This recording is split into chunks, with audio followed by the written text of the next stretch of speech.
Maybe you can see me better with the light on. I don't know if it's legal to ride with the light on, but I don't give a shit actually. So I'm driving to the gym. I'm pretty shaking. I experienced that I'm shaking because my mom came home, and I guess it's triggering a sort of fear in me from when I was a kid. I guess I felt threatened when she was angry, and because I had an argument with her today, I guess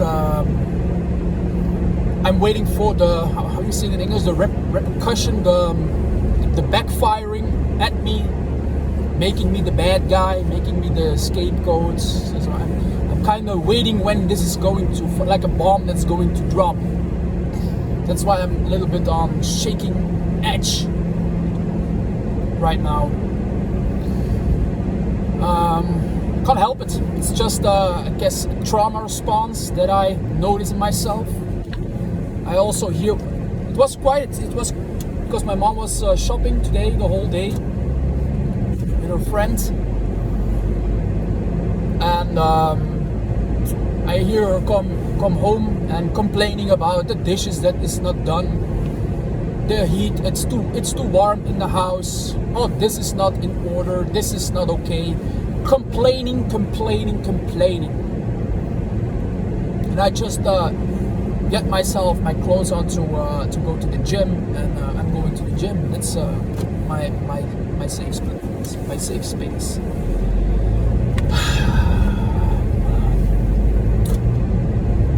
I know after all these years, I still live with them. And actually, I can communicate with my father, but he is very sick. He's very sick. He has an illness with his nervous system, so he has dysfunction of the neuropathological. I can't talk because I'm so jittery.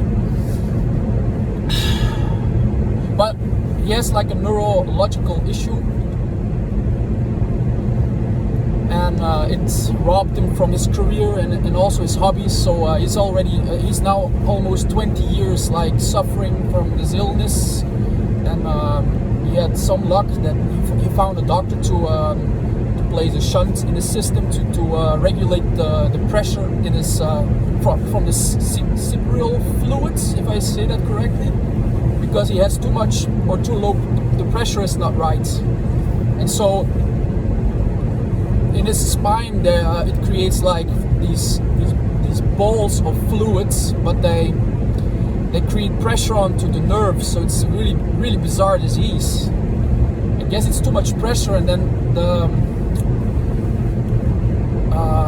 it creates like sac forming with fluids, with spinal fluid in it, and then it's all across his spine, and then that creates like problems when you don't control the pressure.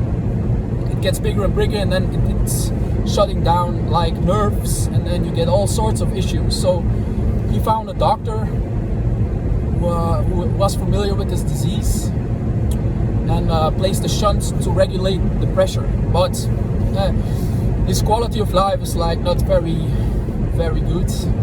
He has a lot of troubles, but maybe I need to address it in another video. So I saw my father like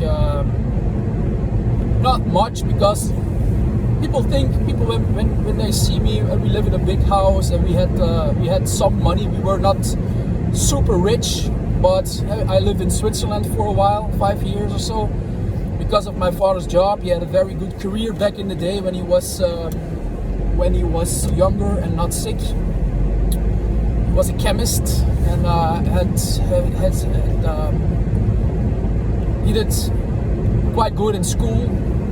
He also came from a traumatic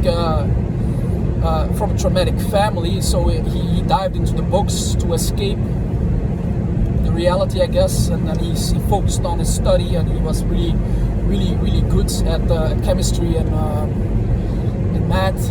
math is like the drug, but I do mathematics.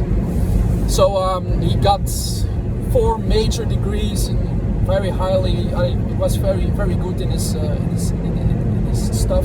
He also went to the US to do a master's degree in MBA in business. So his company funded that, and he excelled in that.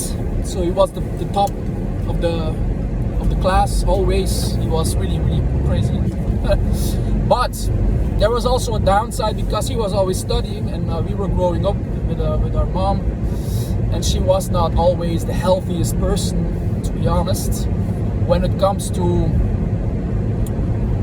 when we showed bad emotions, not bad emotions, we were just young children. We didn't know really how to regulate some things that happened to us, and she couldn't handle it. So they were sometimes very rude, very aggressive, very domineering.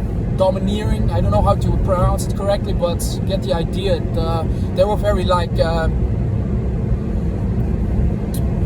if you don't do what we tell, they were very totalitarian kind of way. So shut up and listen what we say, and they were above us in some way. They were not like with us. But that's not all also correctly, but they were the parents. They were some sort of above us, and maybe they tried their best, but it had a lot of negative effects later on in my life when I look back at it. So yeah,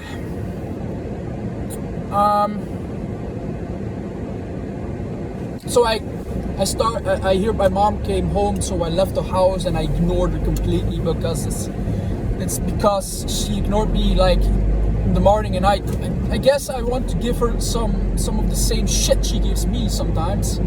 I know I don't want to be like that, but sometimes I don't just know how to make it clear to her. And sometimes I think maybe when I hurt her like she hurts me, she will get it, but I don't think she will ever get it. Because that's the problem with people who lack empathy. I'm sorry, maybe you didn't hear me quite well with the airco that's on, but yeah, that's the problem with people who lack empathy. I don't think she has complete. She's a sociopath or a psychopath. I don't know. She didn't cut me with knives and stuff, or she didn't like do like crazy. They didn't hit me with a belt, or they do slap me in the face, and sometimes they slapped me on my ass when I was younger. When I was very young, they threw me over the knee. That's how they call it here in Belgium. Throw me over the knee and then smack my ass to learn my lessons. That's how we grew up. And it's not to blame my parents. They did, and I know it's not okay what they did. It's not to blame them. I know they came from dysfunctional families as well. They didn't know how to raise kids because they didn't got the right treatment in their family. So, but that doesn't justify the behavior, I know, but I know where it's coming from. So, but yeah, it's still sometimes still hard to even talk about it. But maybe you can relate to it. I don't know. But I try to not let it ruin my life.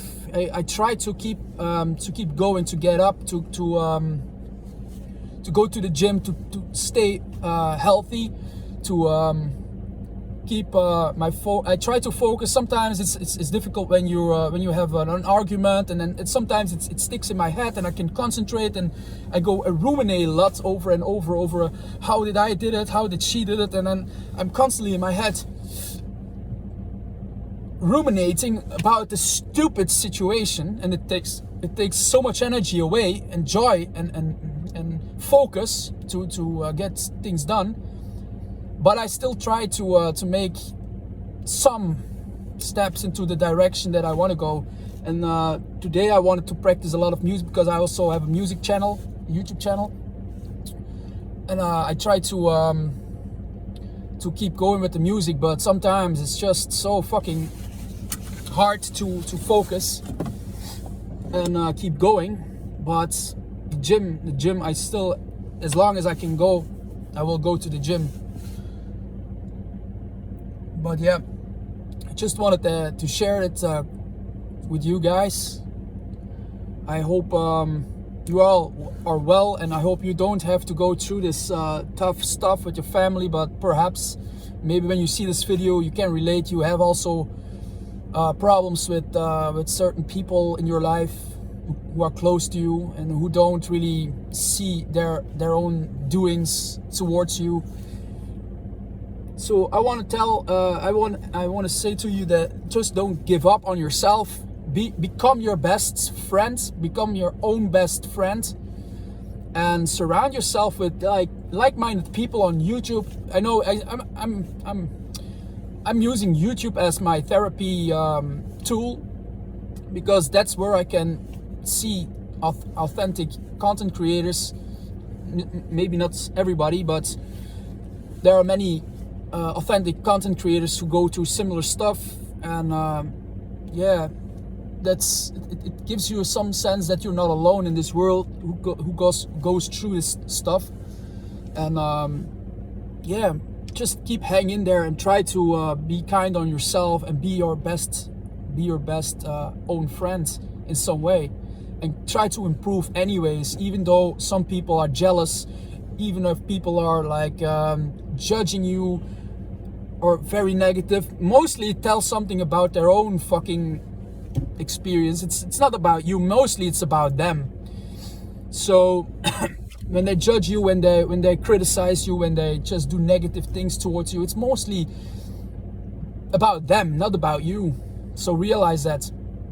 Anyways, I'm going to hit the gym, and take care of yourself. Thank you for watching. Bye bye.